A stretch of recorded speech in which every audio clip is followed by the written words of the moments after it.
AP liquor scam కేసులో కీలక పరిణామం చోటు చేసుకుంది. ప్రస్తుతం విజయవాడ ఏసీబీ కోర్టుకి ఎంపీ మిథున్ రెడ్డిని తీసుకెళ్లినట్టు తెలుస్తుంది. ఎంపీతో పాటు మరో 11 మంది నిందితులను కూడా కోర్టులో హాజరుపరిచారు సిట్ అధికారులు. సెంట్రల్ జైలు దగ్గర భారీ భద్రతా ఏర్పాట్లను కూడా చేసి అక్కడి నుంచి తరలించినట్టు తెలుస్తుంది.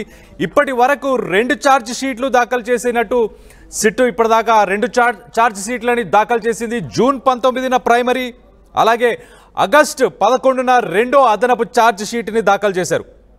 కేసులో ఏవన్గా ఉన్న రాజ్ కసిరెడ్డికి సంబంధించిన ఆస్తులన్నిటి కూడా జప్తు చేయాలని చెప్పేసి ప్రస్తుతానికైతే కోర్టు ఆదేశం ఇచ్చినట్టు తెలుస్తుంది.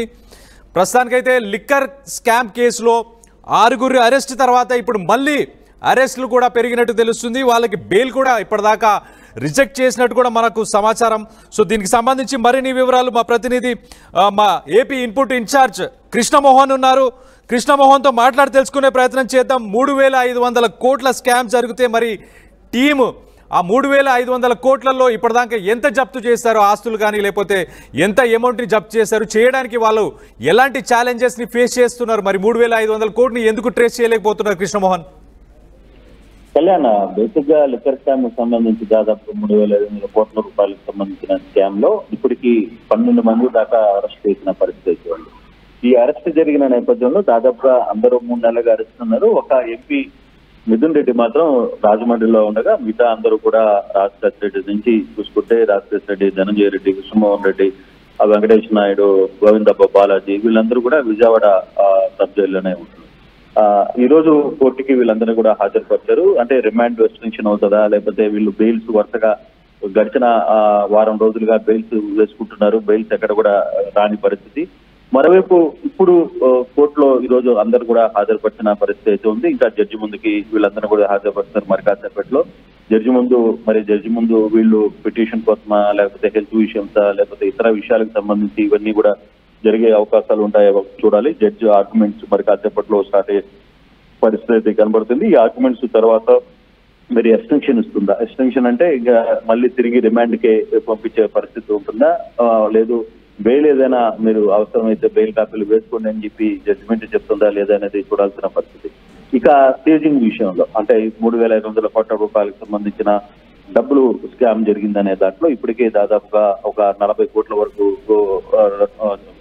వరకు డబ్బులు అయితే సిట్టు సీజ్ చేసిన పరిస్థితి ఉంది. కొన్ని అంచనాలు తర్వాత ఎక్కడెక్కడ కొన్ని ఆస్తులని జప్తు చేసే పరిస్థితికి వెళ్ళింది. 50 కోట్ల వరకు ఆస్తులను రాజశేఖర రెడ్డి ఆస్తులను జప్తు చేసే యాంగిల్లో సిట్టు ఆ దిశగా కూడా ముందుకు వెళ్తున్న పరిస్థితి అయితే ఉంది. అయితే ఇప్పుడు మరి కాసేపట్లోనే జడ్జి ముందుకి వీళ్ళందరినీ హాజరుపరుస్తున్నారు కాబట్టి ఎటువంటి పరిణామాలు ఉంటాయి, ఇక్కడ జడ్జి ముందు వాదనలు ఏ విధంగా వినిపిస్తారు, లేదు జడ్జి వీళ్ళకి హెల్త్ పరంగా సమస్యలు ఏమైనా ఉన్నాయా, లేకపోతే ఫర్దర్ గా ఏం జరగబోతుందనే అంశాలు కూడా అడిగి తెలుసుకునే ప్రయత్నం చేస్తారు. దాన్ని బట్టి ఇప్పుడు కోర్టు ఎటువంటి జడ్జిమెంట్ ఇస్తుంది, రిమాండ్ ఇస్తుందా, తిరిగి ఎక్స్టెన్షన్ ఇస్తుందా, లేదు కొంత బెయిల్ కి ఏదైనా అప్లై చేసుకోమని చెప్పే అవకాశం ఉంటుందా ఏంటి అనేది మరి కాసేపట్లో కానీ తెలిసే పరిస్థితి అయితే కనపడుతుంది.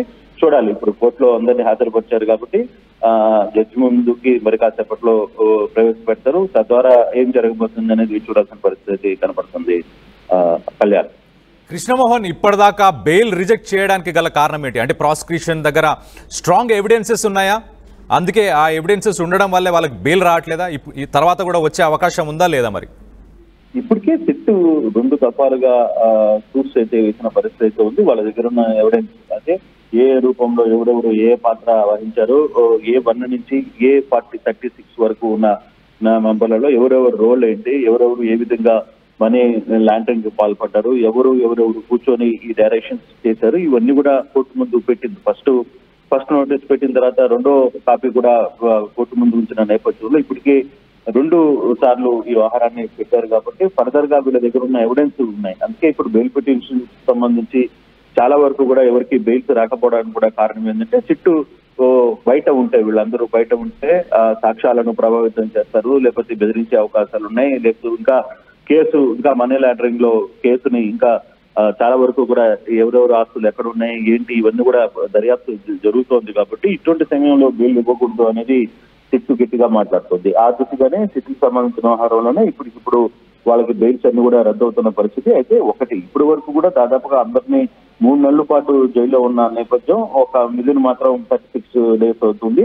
సో ఆ యాంగిల్లో ఎటువంటి పరిస్థితులు ఉంటాయి, ఏ విధంగా ఉంటాయి అనేది చూడాల్సిన పరిస్థితి ఉంది. ఫర్దర్ గా దీనికి సంబంధించిన వ్యవహారంలో ముందుకు ఏ విధంగా వెళ్తుంది అంటే ఈ రోజు జడ్జిమెంట్ దగ్గర జరిగే వాదనలు, ఇప్పుడు జరగబోయే వాదనలు ఏ విధంగా ఉంటాయనేది చూడాలి. తద్వారా వచ్చే దాన్ని బట్టి కేసులకి బెయిల్స్ వస్తాయా లేవా, బెయిల్స్ వచ్చే అవకాశం ఉందా లేదా అనేది కూడా కొంత టైం పట్టే అవకాశం అయితే కనబడుతుంది. కళ్యాణ్, కృష్ణమోహన్, ఇప్పుడు మనం చూస్తే సిట్ ఏపీ ప్రభుత్వానికి సంబంధించిన స్పెషల్ ఇన్వెస్టిగేషన్ టీం ఇన్వెస్టిగేషన్ చేస్తున్న తరుణంలోనే అంటే ఈడీ ఇన్వాల్వ్ అయింది, అంటే కేంద్ర ప్రభుత్వానికి సంబంధించిన సంస్థలు కాబట్టి దీని ఇంపాక్ట్ ఏమైనా ఇంకా ఎక్కువ ఉండే అవకాశం ఉందా, అంటే ఎక్కువ అరెస్టులు జరిగే అవకాశం ఉందా రానున్న రోజుల్లో ఏంటి? అంటే ఈడీ ఇన్వాల్వ్మెంట్ ఎక్కడ ఇంకా అఫీషియల్ గా ఎక్కడ ఇన్వాల్వ్మెంట్ అయితే కాలేదు. 1-2 కేసుల్ని చూస్తుంది. ఎందుకంటే ఏదైనా కూడా ఏ కేసులో అయినా సరే 20 లక్షల పైన ఒక క్రైమ్ జరిగితే ఖచ్చితంగా అది ఈడీ నోటీస్ లోకి వెళ్తుంది. కేసు కూడా ఈడీ నోటీస్ లోకి వెళ్ళింది కానీ ఇంకా పూర్తి స్థాయిలో ఇన్వాల్వ్మెంట్ జరగలేదు అక్కడ. బట్ ఈ కేసుకు సంబంధించిన వ్యవహారంలో ఇప్పటి వరకు కూడా సిట్టే పూర్తి బాధ్యతలు చూస్తోంది. సిట్కు సంబంధించిన వ్యవహారంలో ఇప్పటికే దాదాపుగా 40 కోట్ల రూపాయలు సీజ్ చేశారు. తర్వాత రాజశేఖర రెడ్డికి సంబంధించిన ఆస్తుల్ని కొన్ని గుర్తించారు. దాన్ని కూడా జప్తుకి కోర్టు ముందు పెట్టే ప్రయత్నం చేస్తున్నారు. ఆ దిశగా కొన్ని ప్రయత్నాలు అయితే జరుగుతున్నాయి. అయితే ఈ 3,500 కోట్ల రూపాయలు జరిగిన స్కామ్ లో మిగతా డబ్బులు అంటే ఏ రూపంలో అక్కడికి వెళ్ళాయి, కొందరు గోల్డ్ రూపంలో ఉన్నాయి, తర్వాత కొంత రికవరీ చేయాల్సిన పరిస్థితి ఉంది. ఇవన్నీ కూడా ఇంకా ఇన్వెస్టిగేషన్ జరుగుతుంది. అందుకే ప్రతిసారి కూడా వాయిదాలకి కోర్టు ముందు సిట్ ఒకటే చెప్తుంది, మేము ఇంకా ఇన్వెస్టిగేషన్ చేయాల్సిన చాలా పరిస్థితి ఉంది, చాలా ఎక్కువగా ఇన్వెస్టిగేషన్ చేయాల్సిన పరిస్థితి ఉంది. సో ఆ నేపథ్యంలోనే కొంత ఇన్ఫర్మేషన్ ఇంకా రావాలి కాబట్టి వీళ్ళందరినీ కూడా ఎవరికి బెయిల్ ఇవ్వద్దు అని చెప్పి అడ్డు చెప్తూ వస్తుంది. అయితే ఇలా ఎంతకాలం జరుగుతుంది? ఇప్పటికే 3 నెలలు జరిగింది కాబట్టి 3 నెలల టైం తర్వాత ఈ 3 నెలల్లో ఇంకా ఇన్వెస్టిగేషన్ జరిగే అవకాశం ఉందా, ఫర్దర్ గా ఏ విధంగా ముందుకు వెళ్తుంది కూడా చూడాల్సిన పరిస్థితుల్లో ఇప్పుడు ఈ రోజు అంటే పక్కా సమాచారం, మనకు అందుతున్న సమాచారం డెఫినెట్ గా మళ్ళీ ఎక్స్టెన్షన్ రిమాండ్ కి తరలిస్తారు. నెక్స్ట్ మంత్ 9 వరకు కూడా రిమాండ్ తరలించే అవకాశాలు ఉన్నాయని కొంత సమాచారం వస్తోంది. బట్ అది జడ్జి నిర్ణయం, జడ్జి ఏ విధంగా నిర్ణయిస్తారనేది చూడాలి. ఇప్పుడు జరిగే వాదోపవాదాలను బట్టి ఫర్దర్ మూవ్మెంట్ ఏ విధంగా ఉంటుంది అనేది తెలుస్తోంది. Kalyan, right Krishnamohan, thanks for the update. మనం చూస్తే కనుక ఏపీ లిక్కర్ స్కామ్ కేసులో కీలక పరిణామం చోటు చేసుకుంది.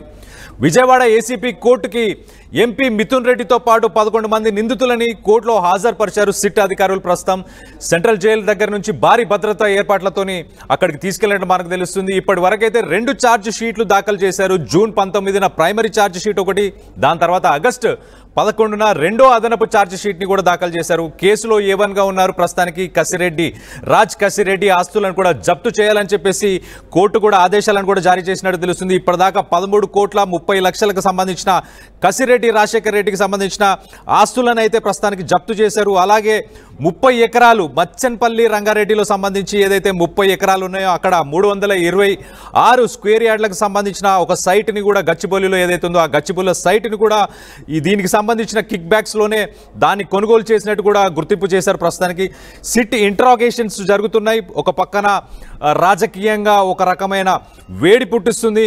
ప్రస్తుతానికైతే ఏసీబీ కోర్టు, విజయవాడకు సంబంధించి ఏసీబీ కోర్టు అయితే 11 మందిని కూడా అరెస్ట్ చేశారు. అరెస్ట్ చేసి వీళ్ళందరినీ మిథున్ రెడ్డితో పాటు వీళ్ళందరినీ కూడా కోర్టుకు హాజరుపరిచారు.